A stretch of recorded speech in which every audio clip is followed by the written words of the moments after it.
रोजगार नहीं देंगे उसको हम 5,000-7,000 भत्ता देंगे।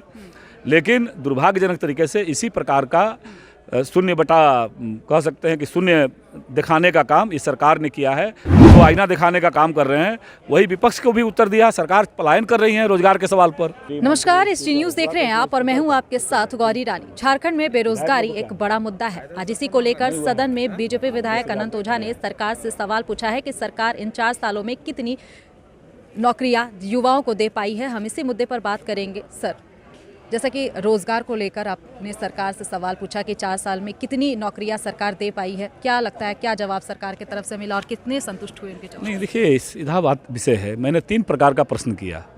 2 अल्पसूचित प्रश्न के माध्यम से सरकार से मैंने सवाल किया था और उत्तर में सरकार ने हमने कहा था कि हमारे हजारों हजार के जिम्मेवारी में हमारे आउटसोर्सिंग संविदा कर्मी, अनुबंध कर्मी झारखंड में कार्यरत है। क्या उनके बारे में सरकार की कोई कार्य योजना है या सरकार कोई ऐसा नियमावली बना करके उनके नियमितीकरण के बारे में कोई विचार रखती है या उनके मानदेय वृद्धि से संबंधित जो भी विषय है उस विचार रखती है? सरकार ने सीधे अस्वीकार कर दिया कि नहीं, ऐसा कोई विचार नहीं है।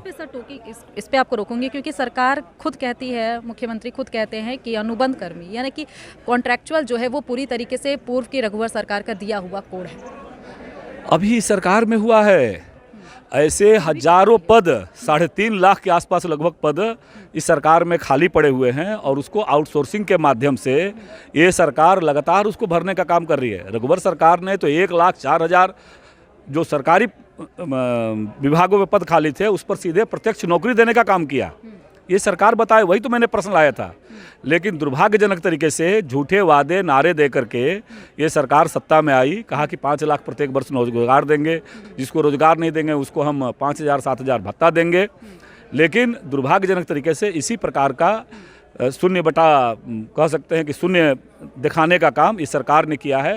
पूरे उत्तर में सरकार ने कहा कि इस प्रकार का कोई अभी तक प्रक्रिया प्रारंभ की गई है तो याचना मांगी गई है, यानी कितने लोगों को आपने नियुक्ति किया है इसके बारे में उत्तर आपके हाथ में है।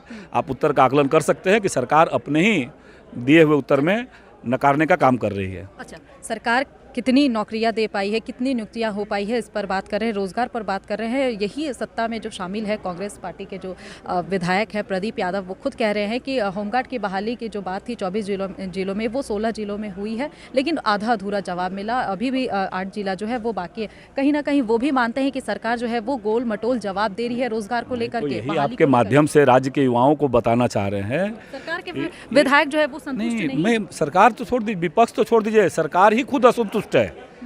मैंने सदन में जब उत्तर आया, मुझे विधानसभा के माध्यम से उत्तर आया, मैंने सदन में कार्यस्थगन प्रस्ताव लाया और कार्यस्थगन के माध्यम से सरकार को कहा कि भाई ये संविदा कर्मियों के सवाल है, ये हमारे स्वास्थ्य कर्मियों के सवाल है, आंगनबाड़ी सेविका, सहायिका, हमारे जल सहिया, ऐसे इनके सवाल है। उनको वेतन नहीं मिल रहा है, कई जिलों में उनको वेतन का लाला पड़ा हुआ है।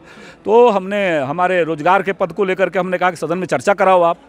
लेकिन सरकार जो सत्तारूढ़ दल के सदस्यों का जो आरोप है, जो आईना दिखाने का काम कर रहे हैं, वही विपक्ष को भी उत्तर दिया। सरकार पलायन कर रही है रोजगार के सवाल पर। चलिए, पलायन कर रही है। सर, आखिरी सवाल लेंगे कि जिस तरीके से आप लोग मुद्दों के साथ सरकार से सवाल कर रहे हैं, सरकार को घेर रहे हैं, तो वहीं कांग्रेस विधायक इरफान अंसारी कह रहे हैं कि इस तरीके से अगर बीजेपी के विधायक हंगामा करेंगे, सदन नहीं चलने देंगे, जन मुद्दे नहीं उठेंगे, तो ऐसे में स्पीकर को, बीजेपी के विधायकों को निलंबित करना चाहिए, सस्पेंड करना चाहिए। अरे सरकार उनकी है, उनके द्वारा बनाए हुए इशारे पर सरकार चल रही है, गठबंधन की सरकार है, लगातार जनता के मुद्दों से पलायन कर रहे हैं। तो जन मुद्दों के साथ आप जितना पलायन करेंगे, हम ये राज्य विधानमंडल राज्य की सबसे बड़ी पंचायत है और जनता की जो आवाज़ है, युवाओं के जो सवाल है, नौजवानों के जो रोजगार के सवाल है, अनुबंध कर्मियों के जो सवाल है, पारा शिक्षकों के जो सवाल है, हमारे सेविका सहायिका के जो सवाल है, स्वास्थ्य कर्मियों के सवाल है, वो सवाल सदन के माध्यम से सरकार से हम पूछेंगे और ये पलायन करें,